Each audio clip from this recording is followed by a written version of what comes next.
ดีค่ะทุกคนค่ะก็นุ่นนะคะ วิทย์ครับเข้าเรื่องเลย ตลกมากๆพอแล้วนะคะก็เข้าเรื่องเลยดีกว่านะคะเฮ้ย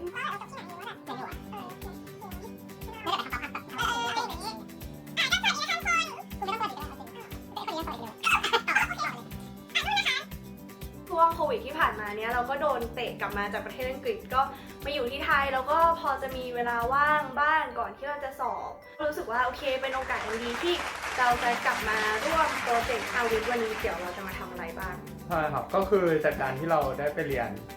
ทั้ง Cambridge แล้วก็ LSE ซึ่งถือว่าเป็นมหาลัยที่ค่อนข้างที่จะเข้าได้ยากในประเทศอังกฤษนะครับซึ่งจริงๆแล้วเนี่ยในระหว่างที่เราเรียนอยู่ที่นู่นก็มีเพื่อนๆน้องๆพี่ๆถามเข้ามาเยอะเกี่ยวกับการสมัครหรือว่าการเตรียมตัวยังไงที่จะทำให้ได้รับออฟเฟอร์จากมหาวิทยาลัยที่มีชื่อเสียงของประเทศอังกฤษนะครับมหาวิทยาลัยท็อปแรงเนี่ยจริงๆเขาก็ค่อนข้างที่จะมีโควต้าสำหรับนักเรียนแต่ละประเทศเพราะฉะนั้นเนี่ยอย่าง LSE ปีที่วิทย์ไปเรียนเนี่ยก็มีเด็กไทยแค่5คนส่วน Cambridge ก็ Cambridge ก็ถ้าเป็น LLM ที่เราเรียนก็คือมี4คนค่ะจริงๆแล้วการแข่งขันเนี่ยมันมีค่อนข้างสูงระหว่างเด็กไทยด้วยกันเองแล้วก็รวมถึงเราต้องไปแข่งกับเด็กนานาชาติด้วย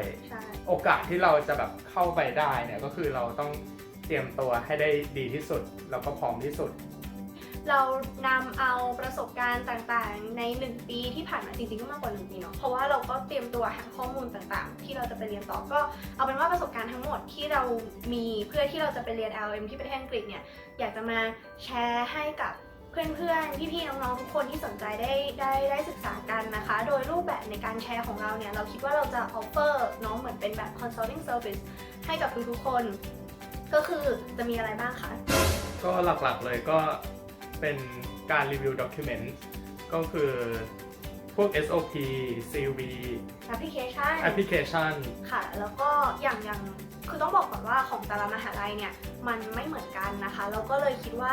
ยังไงเรามาจากคนละมหาลัยกันมันน่าจะมีประสบการณ์ในการเขาเรียกว่าอะไรแชร์หลายๆอย่างหลายๆมุมมองได้นะคะแล้วก็รวมถึงใครที่อยากได้ทุนนะคะสนใจว่าไปเรียนปโทจะใช้เงินเยอะหรือเปล่าคอนเซิร์นเรื่องค่าใช้จ่ายนะคะเราก็อยากที่จะซัพพอร์ตไม่ใช่ให้ทุนนะคะเขาก็ไม่มีเงินเหมือนกันแต่ว่าช่วยรีวิวแอปพลิเคชันแล้วก็ช่วยเหมือนกับชี้แนะเนาะว่ามันมีทุนอะไรบ้างเพราะว่าจริงๆทุนในประเทศอังกฤษเนี่ยมันมีเยอะมากๆแล้วก็จริงๆรวมถึงทุนที่จะให้จากทางฝั่งไทยด้วยนะคะอันนี้ทุนการศึกษาเนี่ยมันมีเยอะอะทั้งทุนในประเทศไทยเองหรือว่าแล้วก็ทุนแบบที่ไปแข่งกับเด็ก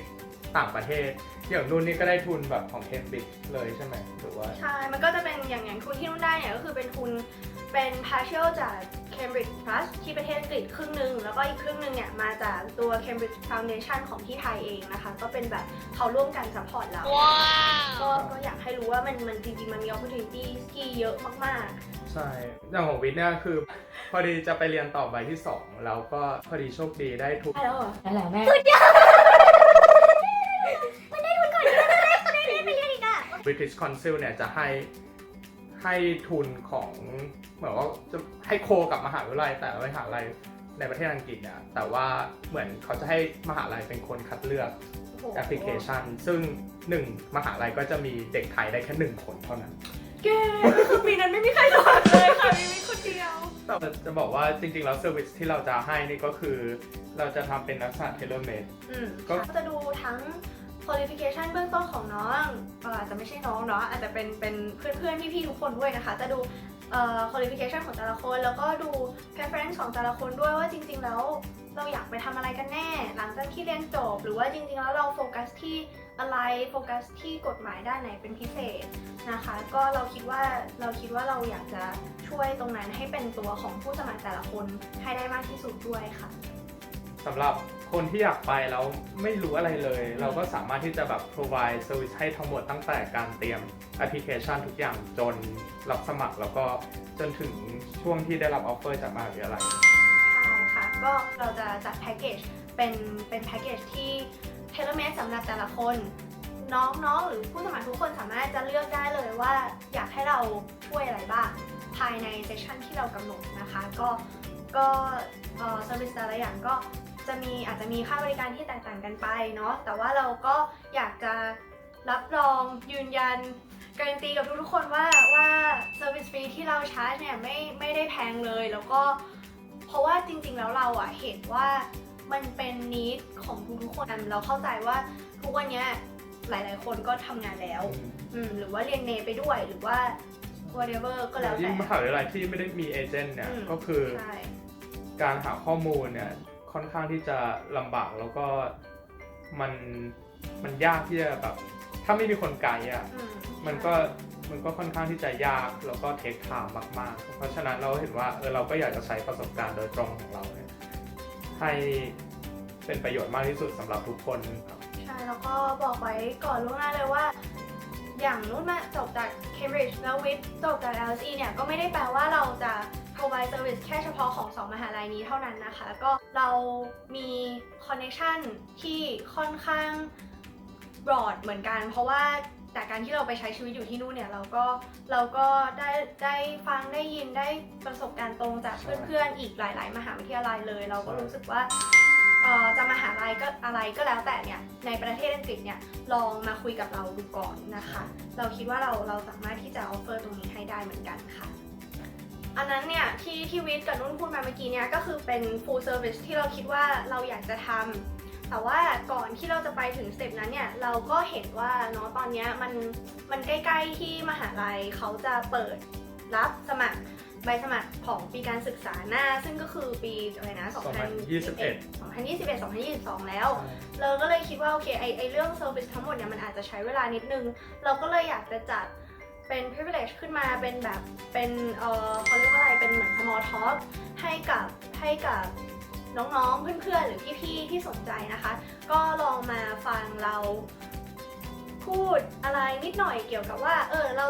จะทำยังไงดีให้เราได้ไปเรียนต่อเลยตั้งแต่อันดับแรกนะคะแล้วก็รวมถึงประสบการณ์ต่างๆที่เราเจอมาในมหาลัยคอนเซิร์นต่างๆที่เราควรจะโน้ตไว้เลยตั้งแต่ตอนนี้ถึงแม้ว่ามหาลัยยังไม่เปิดรับสมัครก็ตามก็เราคิดว่ารู้เร็วกว่าก็น่าจะมี advantage มากกว่าคนอื่นนะคะแล้วก็ต้องบอกไว้ก่อนว่าปี 2021 เนี่ยดูแล้วน่าจะเป็นปีที่ค่อนข้างทัฟสำหรับแคนดิเดตที่สมัครเข้าไปเพราะว่าปี